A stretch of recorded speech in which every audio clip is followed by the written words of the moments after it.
Peace, mercy, and blessings of God be upon you, and may God's peace and blessings be upon our Prophet Muhammad. Before we begin the story, if you like it, please like and subscribe to the channel. This helps us a lot to continue. And tell us in the comments which country you are watching from and what time it is where you are. Now, try to unleash your imagination. The sun was not a friend. It was a hammer. For 3 long moons, it had beaten down on our small village. The great river, the lifeblood of our fields and our families, had shrunk. It pulled away from its banks, leaving behind cracked, gray mud that looked like the skin of a very old man. Then it stopped moving altogether. It became a long, winding scar of dust and dead fish. My name was Salim, and my fields of barley were now just yellow straw.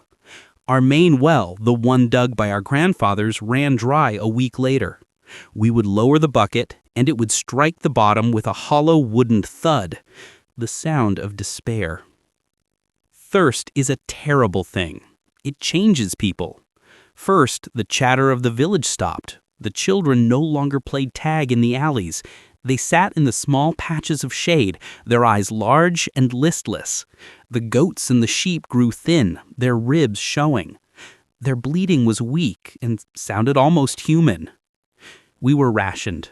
1 cup of water in the morning, 1 in the evening, taken from the last barrels we had managed to fill. It was not enough to live. It was only enough to slow down our dying. The village elders, led by old Ibrahim, sat by the dead river for 2 days, just staring at the dust. Their faces were carved with worry. On the 3rd day, Ibrahim stood up. His joints cracked, but his voice, though dry, was firm. "There is one last place," he said. A cold silence fell over us. We all knew what he meant. We did not even need him to say the words. At the far edge of the village, beyond the last house, lay the ruins of the old village. Our ancestors, many generations ago, had lived there. Why they moved, no one truly knew, but the stories were dark. And in the center of those crumbled stone walls, hidden by thorns and time, was the forgotten well. My grandmother, may God have mercy on her, used to frighten me with tales of it. "They sealed it, Salim," she would whisper, though no one was around. "They sealed it because of the whispering sickness, a foulness that came from the water. It made people see shadows that were not there, and it hollowed them out from the inside until they were just skin and bone." But we were men of the field. We believed in the sun, the rain, and the earth. We did not believe in whispering sicknesses. We believed in thirst. "It is a story to scare children, Ibrahim," said Hamza, the blacksmith. He was a mountain of a man, and his voice usually boomed with confidence, but even he sounded strained. "Water is water. It is a gift from God. How can it be cursed?" "The ancestors sealed it with heavy stones," Ibrahim replied, not looking at him. "They did not do such work for a children's story." "They were superstitious," Hamza argued. "We are desperate. Are we to die of thirst because of a shadow story?" The argument was short. Desperation won. It always does. Hamza, myself, and 4 other men took picks and heavy ropes. We walked to the ruins. The heat was suffocating. The air smelled of dust and dried thorns. The old village was quiet. Just the sound of lizards scattering over the hot stones. We found the well. It was not like our grand well, built high with bricks. This was a wide, dark hole covered by a single massive slab of flat rock. It was sealed, not just by the stone, but by thick, thorny vines that had grown over it for decades. It took us an hour to cut the vines away. Our hands were bleeding. Then we put our shoulders to the stone. Hamza gave the call. 1, 2, 3, push. With a groan that seemed to come from the earth itself, the stone scraped and moved. And then it slid aside, revealing the dark opening. The air that rose from the well, that was the first strange thing. When you open a well, you expect the smell of cool, damp earth, of clean stone and life. This smell was different. It was heavy. It was metallic, like old, wet copper, and under that was a faint, sickly sweetness. We hesitated. We all smelled it. Hamza laughed, a dry cough. "It is just stagnant air," he said, though he did not look confident. "It has been sealed for too long." He was the bravest. He took the bucket, tied it to the rope, and lowered it into the blackness. We listened. We waited. And then, a sound that made our hearts leap. Splash. It was deep. It was full.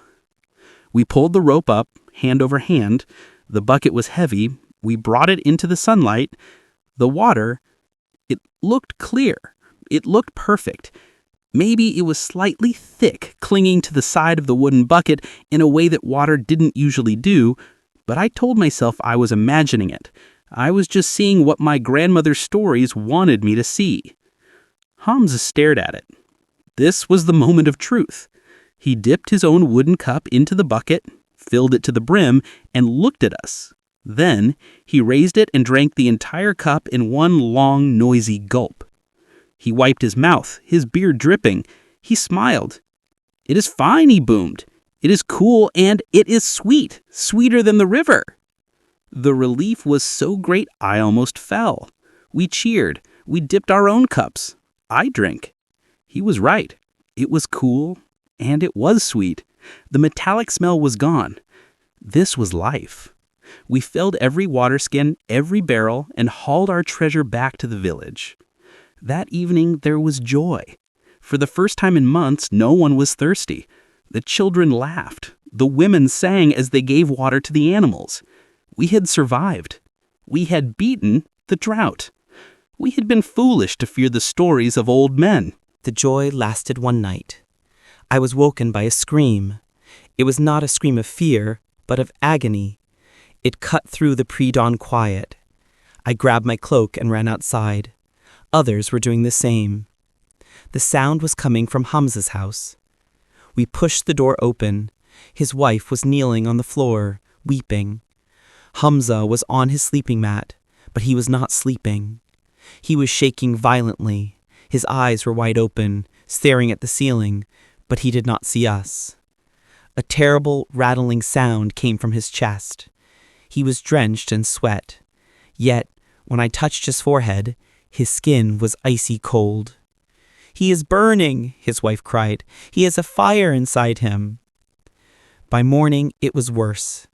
The strong, powerful blacksmith was as weak as a baby, and a rash had appeared. Dark, purple-black spots began to cover his arms and his chest, like tiny bruises under the skin. He was not the only one. My neighbor, old Fatima, was crying in her home. She clutched her stomach, complaining of a pain like hot coals. Her son, worried, told me she cannot even keep the new water down. It comes right back up. 3 children, including Ibrahim's own grandson, had the same violent fever as Hamza. The village was silent again. The joy was gone. The thirst had been replaced by a new fear, a colder fear. Ibrahim stood in the center of the village. He looked at Hamza's door, then at Fatima's. He looked like he had aged 20 years. The whispering sickness, he whispered. The words hung in the dusty air. Panic began. It started as a murmur and grew into a shout. "It is a curse. We disturb the spirits of the ancestors. We must seal the well. Seal it now." But how could we? The river was still dry. Our main well was still empty. We were trapped. If we sealed the well, we would die of thirst. If we drank from it, we would die of this sickness. I am not a learned man. I cannot read the old books. But I am a practical man. I work the earth. I know that for every sickness there is a root. A curse was an answer for frightened people. It was not a real answer. I looked at Hamza, shivering on his mat. I looked at the purple spots. This was not the work of spirits. This was the work of something inside the water. That evening I went back to the forgotten well. I went alone. The village was huddled in their homes, praying. The sun was setting, casting long, strange shadows among the ruins. I stood over the dark hole. The sickly sweet, metallic smell was stronger now. It clung to the air. I looked down into the blackness. I remembered Hamza, the first to drink. He drank the most. He was the sickest. The children, too, had drunk with abandon, so happy to have water. But I had drunk the water, too. I had drunk a full cup. Why was I not sick? My stomach was uneasy, yes, but I had no fever. I had no rash. Was it simply that I was stronger? Or would I had drunk less? I knelt by the well's edge, looking closely at the stones, and the fading light I saw it. It was the strange detail I had missed. On the rocks, just inside the opening, above the dark waterline, there was a dusting of fine, whitish-gray powder. It was almost invisible, like chalk. I reached in and touched it. It was dry and chalky on my fingers. I smelled it. It smelled of nothing, just dust and old stone. It was not part of the rock. It was a residue, something left behind. Salim! I jumped. Old Ibrahim was standing 10 feet away, his hand raised as if to ward off evil. "Do not touch it, son," he whispered, his voice shaking. "It is the source of the curse." "This is not a curse, Ibrahim," I said, my voice quiet but angry. I showed him the dust on my fingers. "It is this. It is in the water." "Water is life," he insisted, shaking his head. "The ancestors warned us. We were arrogant to think we knew better than them." "We were thirsty," I said. "And now," he replied, his voice breaking, "we are poisoned." He was right about that. We were poisoned, but my mind was racing. If this powder was the poison, why was it above the waterline? How did it get in the water? And then a more chilling question hit me. I looked at the massive stone lid laying a few feet away. It had been sealed for generations. But was that really true? When we had cut the vines, I had seen a small gap, just large enough for a fox or a snake, where the stone did not quite meet the earth. I knelt again, ignoring Ibrahim's warning. I looked at the ground around the well, and I saw them. Faint, but clear. Tracks. Not of a fox, not of a man. They were from something else. Something that had been coming and going from this well in secret for a very long time. The curse was not from the water. It was from something that was using the well. And we had just shared their water source. Abraham squinted at the tracks in the dust, but his mind refused to see what his eyes were showing him. He shook his head, stepping back from the well as if it were a coiled snake. "No, Salim," he said, his voice a dry rasp. "We have angered the old ones. These are not tracks. They are signs. We have broken a seal that was meant to protect us. This dust," he pointed a trembling finger at the white powder on my hand, "is the dust of their anger." "It is just dust, old man," I said, my frustration rising. "Look at the tracks. Someone has been here. Someone has been using this well." "Who?" he challenged. "Who would come to this forsaken place? The ruins have been empty for my lifetime and my father's lifetime. It is a place of restless spirits." I had no answer for him. I knew he was wrong, but I had no truth to offer in its place. I brushed the powder from my hands, and we walked back to the village in a heavy, cold silence. The sun was gone, and the purple twilight did nothing to cool the air. It only made the shadows seem deeper and more menacing. The village we returned to was not the one we had left. Fear had spread faster than the sickness. Where people had been gathered in quiet, worried groups, they were now in their homes, the doors barred. The windows were shuttered. It was as if a cold wind had blown through, extinguishing all the lamps and all the courage at once. I went to check on Hamza. His wife met me at the door, her face pale and streaked with tears. She held a cloth to her mouth. "Do not come closer, Salim," she begged. "The sickness. It rides the air. It is in the breath." "Let me see him," I insisted. She let me past, but she stayed by the door. The room was dark. Hamza was still. For a moment, I thought he was gone. But then I heard it, the same awful, rattling breath. The purple-black spots had spread. They were not spots anymore. They were dark, angry patches covering his arms and chest. His skin was so cold. He was burning from within, just as his wife had said, but his skin was like ice. His eyes were half open, a milky film covering them. He did not know I was there. A terrible anger filled me. This was not the work of a spirit. This was poison. A man, a strong, good man, was dying because of something he drank. I left his house, my heart a stone in my chest. The sickness was moving like a brush fire. By the next morning, 20 more people were sick. 4 were children. They all showed the same symptoms, the ice-cold fever, the terrible pains in the stomach, and then the dark, bruised rash. And the thirst. The thirst was the cruelest part. The sickness made them burn with the fever that demanded water, but the water itself was the poison. We were in a trap built by the devil. The village divided. Half the people, led by Ibrahim, refused to touch the well water again. They gathered in the dry riverbed and prayed, their voices hoarse. They chose the slow, certain death of thirst, believing it was more honorable than to sup with a curse. The other half, seeing their children weaken, could not bear it.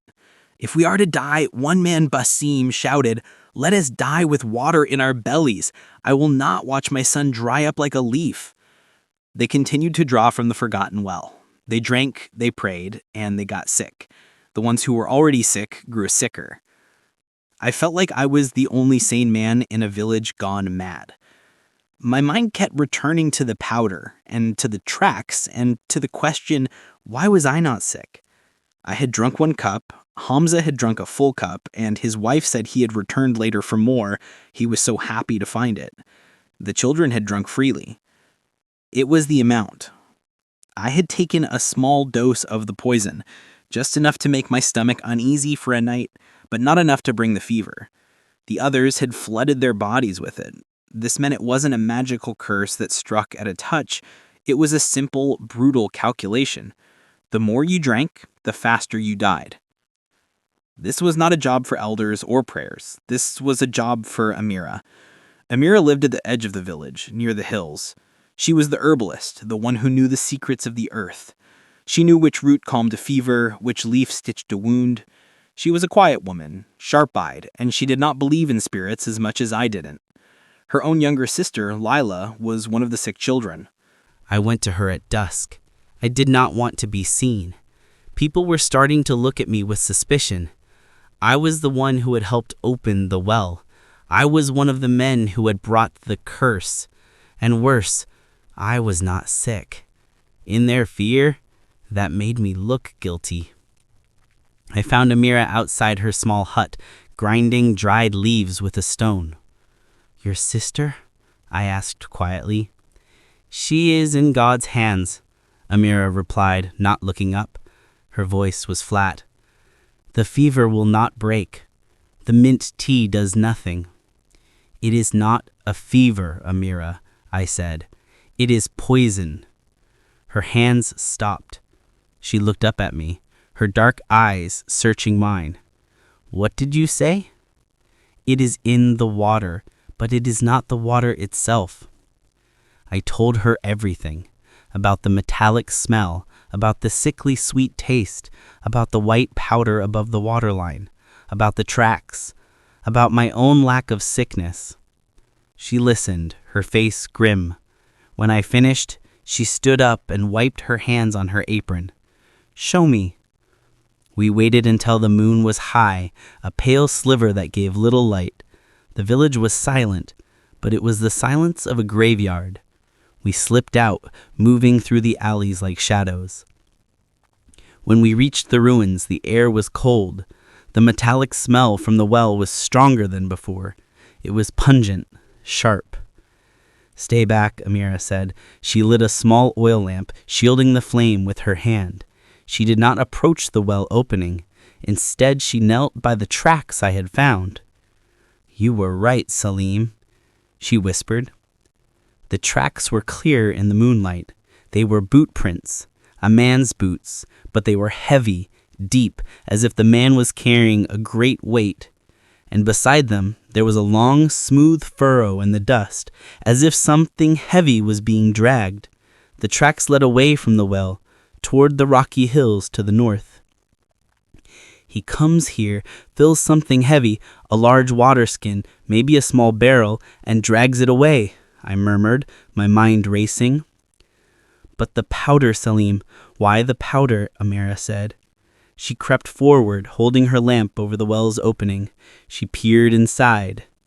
Then she took a long, thin stick and scraped the inside of the stone just where I had seen the white residue. She collected the powder on a piece of clean cloth. She brought it to the lamp and sniffed it. Her face contorted with disgust. This I know. What is it? I asked. It is not one thing, she said, her voice trembling with a sudden cold anger. It is a mix. I smell lime and something else. Something bitter like a bad almond. She looked up at me, her eyes wide with a terrible understanding. This is not a poison meant for people. This is for hides. Tanners use it. A mix of lime and other salts to burn the hair off animal skins and cure the leather. My blood ran cold. A tanner? We have no tanner in this village. The last one died years ago. This someone is using this well as a dumping ground, or worse, they are using this water for their secret work. And the waste, the poison, it is all seeping back into the well. It all clicked into place. The metallic smell, the sickly sweet taste, the white powder above the waterline, about the tracks, about my own lack of sickness. The man was not poisoning the well on purpose. He was a tanner working in secret in the hills. He was using the old well water for his trade, and the chemical poisons he used, the lime and the salts, were dripping from his buckets and skins, coating the well stones and mixing with the water supply. And we, in our desperation, had drank from his waste pit. He must live close, I said, looking toward the dark hills. In the caves. He comes at night, fills the water, and hauls his cured skins back. And the sickness, Amira said, standing up, it is not a curse. It is a burning of the stomach and the blood from the lime and the salts. It explains the rash. It explains why Hamza is the worst. He drank the most of this filth. A new feeling replaced my anger. Hope. A cold, sharp hope. If this was a poison, a real thing, it could be fought. Can you make an antidote? I said, asking. An antidote? No, I cannot reverse what the poison has done, but I can flush it out. If we can get clean water, truly clean water, and mix it with milk thistle and barley, it might soothe the burning. It might give the body a chance to heal. Clean water, I said. The river is dust. Our well is dry. No, Amira said. She pointed toward the hills. He gets his water from the well, but he lives up there. He would not live where there is no water. There must be another source, a spring, a hidden cistern. We looked at each other, and we knew what we had to do. The village was trapped in fear, praying for a spirit to leave them. They would not listen to us. They would call us mad. We had to go. We had to follow the tracks. But Salim, Amira said, her hand tightening on the cloth with the powder, if there is a man in those hills, a man who works in secret with poisons, he will not be happy to be found. Is your sister not sick? Her face hardened. Get ropes and a water skin. We leave now. As we turned to go, I looked back at the dark, still water of the forgotten well. It looked so clear, so peaceful, but I knew now what it was. It was a grave. But a question still lingered in my mind. The tracks were clear, but why work so far from the village? Why this secrecy? Was it just to avoid the elders? Or was he hiding something else, something more than just tanning hides? We did not return to the village. There was no time. Every moment we wasted, the poison was sinking deeper into the blood of our families. Amira clutched the cloth with the white powder, her face a mask of grim determination. "The tracks are fresh," she said, pointing with her chin. "He was here last night. He cannot be far." We left the ruins of the old village and began the climb into the hills. The moon, a cold silver hook, gave just enough light to see the path. The boot prints were deep, and beside them the long scraping mark of the heavy dragged object. It was hard going. The path was steep, littered with loose rocks that shifted under our feet. We were not young, and the thirst of the past weeks had left us weaker than we realized. My lungs burned, my calves ached, but every time I thought of stopping, I saw Hamza's face. I saw the milky film over his eyes. I saw Amira's little sister, Layla, shaking with the cold fever. After an hour of climbing, the metallic smell of the well faded. It was replaced by the clean, dry scent of dust and thyme. And then, as we rounded a high ridge, a new smell hit us. It was sharp, foul, and chemical. It was the scent of the powder, but 100 times stronger. "We are close," Amira whispered, pulling her cloak over her nose. The tracks led us to a narrow opening in the rock face, hidden by a thick curtain of dead, thorny vines. It was a cave. The scraping mark in the dust ended right at the entrance. I put my ear to the stone. I heard it. A dull thud. Scrape. Thud. Scrape. Someone was inside, working. I looked at Amira. Her eyes told me everything. We could not go back. I took a deep breath, pulled the thorny vines aside, and stepped into the darkness. It was not dark for long. The passage opened into a large, wide cavern. A single oil lamp cast a flickering yellow glow. The air was thick with the acrid smell. And in the center of the cavern, a man was working. He was thin with a wild, dark beard. He was stripped to the waist, his back slick with sweat. He was not a monster, he was just a man. He had a long knife and he was scraping a large goat hide that was stretched tight on a wooden frame. All around him were the tools of his trade, barrels of the white powder, pits dug into the cave floor filled with a gray, stinking sludge, and dozens of finished, cured leather skins rolled and tied. He had not heard us.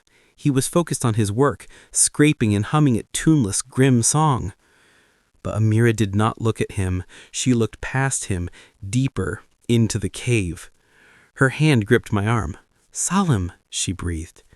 There, in the back of the cave, in a small grotto, was a sight that made my heart stop. Water. It was not a well, it was a spring. A thin, steady stream of clear water trickled from a crack in the ceiling, falling into a deep stone basin carved naturally into the rock. It was clean. It was pure. This was his living water. The forgotten well was just his dumping ground. "Who are you?" the man shouted. He had seen us. He dropped his knife and grabbed a heavy wooden club, his eyes wide with fear and anger. "Thieves! Are you thieves from the guild? Did they send you to ruin me?" "We are not thieves," I said, holding my hands up. "We are from the village, down in the valley." "Village," he snarled. "There is no village, just ruins." "We live beyond the ruins," I said, stepping forward. We have been drinking from the old well." The man's angry face turned to one of confusion. "The old well? You drank from it?" He laughed, a short, sharp bark. "Are you mad? That water is filth. It is rank. I only use it for the first soak, to mix the lime. It is not fit for a dog." The casualness of his words, the way he spoke of the water that was killing us, broke something inside me. I lunged at him, grabbing the front of his shirt. "Filth! You poisoned us! You have killed our children, you wretch!" He was stronger than he looked. He shoved me back. "I poisoned no one. I used the well. No one has touched it in years." "Until now," Amira cried, and her voice cut through the air. She stepped into the lamplight, and she was no longer the quiet herbalist. She was an executioner. She held up the cloth stained with the white powder. This is from the well," she said, shaking with rage. "Our river ran dry. We opened the well. We drank your lime. We drank your salts. My sister is dying. Hamza the blacksmith is dying. They are all dying." The man stared at the cloth. The color drained from his face. He looked from Amira to me and back to his barrels of chemicals. He stumbled back, his hand to his mouth. No, I did not know. I swear I did not know anyone lived here. I thought this place was empty, cursed. "It is cursed," I said, my voice low. "Cursed by you." "I was just trying to live," he pleaded, his anger gone, replaced by a shaking terror. "The guild in the city, they drove me out. They said my work was not theirs. I came here to work in secret. Oh God, what have I done?" He was not a monster. He was just a man, a foolish, ignorant, and selfish man. But he was not a murderer. He was just a symptom of our own desperation. "The water," Amira said, her voice like flint. She pointed to the spring. "That water, is it clean?" "Yes," he whispered, nodding. "It is pure. It is all I drink." We did not wait. We did not care about his excuses. We grabbed our water skin and filled it from the clean spring. The water was cold and sweet, with no trace of metal, no trace of death. "We will take this," I said to the tanner, "and we will be back for more. If you are here when we return, we will drag you to the village and show them the man who killed their families." He just stared at us, his face pale, his eyes hollow. He said nothing. We ran from the cave. We did not climb down the mountain. We fell down the mountain, slipping and sliding on the loose rock, clutching the water skin to my chest as if it were my own child. We reached the village as the first gray light of dawn touched the sky. It looked like a village of the dead. No one moved. No smoke rose from the chimneys. We ran to the center of the square. Ibrahim was there, on his knees, his forehead pressed to the dry, cracked earth, praying. Ibrahim's wife was sitting against a wall, rocking back and forth, silent, her eyes empty. "Stop!" I yelled, my voice raw. Ibrahim looked up. His eyes were red. "It is over, Salim. We are being punished. Old Fatima, she died in the night. The curse is taking us all." "It is not a curse," I roared. I ripped the top from the water skin. "It is poison, and this is the cure." "More water from the hills?" Ibrahim scoffed, his hope gone. "More lies?" Amira pushed past me. She ran to her hut and came back, dragging her sister, Lila. The girl was barely conscious, her lips a pale blue. Amira laid her on the ground in front of everyone. "This is not a spirit," Amira shouted, her voice breaking. "This is a burning from a tanner's chemicals. He has been using the well as a waste pit." He ground her barley and her milk thistle with a stone, her hands moving with desperate speed. She mixed the herbs with the clean spring water, making a thin gray paste. "The old man is right," Basim called from his doorway. "We are fools. We have angered God." "Then watch this fool," Amira said. She lifted Lila's head and poured the remedy into her mouth. The girl coughed, sputtered, but she swallowed. And then we waited. It was the longest silence of my life. The entire village stood, frozen, watching the small girl on the ground. A minute passed. 10 minutes. Lila's violent, icy shivering began to slow. Her breathing, which had been a shallow rattle, became deeper. She did not vomit. She let out a long, low sigh, and her body, which had been rigid with pain, relaxed. She fell asleep. It was a true sleep, not the cold stupor of the poison. Her face, still pale, lost its pinched, pained look. A single sob broke the silence. It was Basim. "My son," he begged, rushing to Amira. "Please, my son." It was as if a dam had broken. The people swarmed us, not with anger, but with a desperate, crying hope. For 2 days we did not sleep. The strongest men, those of us who had only drunk a little of the poison, we ran. We ran the path to the cave and back, over and beyond. We brought the water. The tanner was gone. He had vanished, taking only what he could carry, leaving his hides and his poisons behind. He left us the spring. Amira was a queen. She commanded us, mixing her remedies, tending to the sick. She never stopped. We lost 2 others, an old man and a young child. Their bodies were too frail. But the rest, The rest lived. On the third morning, I went to Hamza's home. His wife was asleep in a chair, exhausted. I knelt by his mat. His eyes were open, and they were clear. He looked at me, and a weak, cracked smile touched his lips. "Salim," he whispered. His voice was the scratching of a dry leaf. "I am so thirsty." I smiled, my own eyes burning with tears. I handed him a cup of the clean water, mixed with Amira's herbs. He drank. The sickness passed. The fear, however, took longer to fade. We sealed the forgotten well. We did not use ancient stones. We used mortar and brick, and we buried it under a mound of rock, erasing it from the earth. The ruins of the old village remained, but now they were just that, ruins. The spirits had fled, and only a sad memory remained. We survived on the water from the tanner's cave. It was a hard journey, but we made it every day. We shared. Every family got their portion. We learned in those long, dry weeks what it was to be a village again. We were not just neighbors. We were survivors. And then one evening, the air changed. I was sitting on the bench outside my small house, watching the sun set. It was not a fiery, angry sun. It was pale, hidden behind a high, gray mist. The air was cool.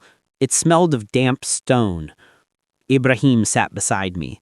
We could not speak often, but the silence between us was now comfortable. A drop of water hit my hand. I looked at it. It was real. I looked up. Another hit my cheek. The sky opened. It was not a storm. It was a gentle, soft, steady rain. It was a weeping. It was a blessing. No one ran for cover. The doors of the village opened, and people just stood in the alleys, their faces turned to the sky, letting the clean water wash the sickness and the fear and the dust away. The children, even the ones still weak, came out and danced, opening their mouths to catch the drops. The river did not return that night, but we could hear it. From far up in the hills, the sound of life returning, the sound of running water. "Your grandmother," Ibrahim said quietly, his voice thick, "was right. The ancestors were not warning us of a curse." "No," I said, watching the rain turn the dust to dark, sweet-smelling mud. "They were warning us of ourselves. They were just men like us. They knew the water was bad and they sealed it. We were just arrogant enough to think we knew better." He nodded and placed his old, wrinkled hand on my shoulder. "We have paid for that arrogance, Salim, but we have learned. We will not forget again." Life returned to the fields. The barley, which I had thought dead, began to show tiny, stubborn shoots of green. The river filled, slowly, but it was alive. We had lost people. We would carry those scars. But we were alive, and we were together.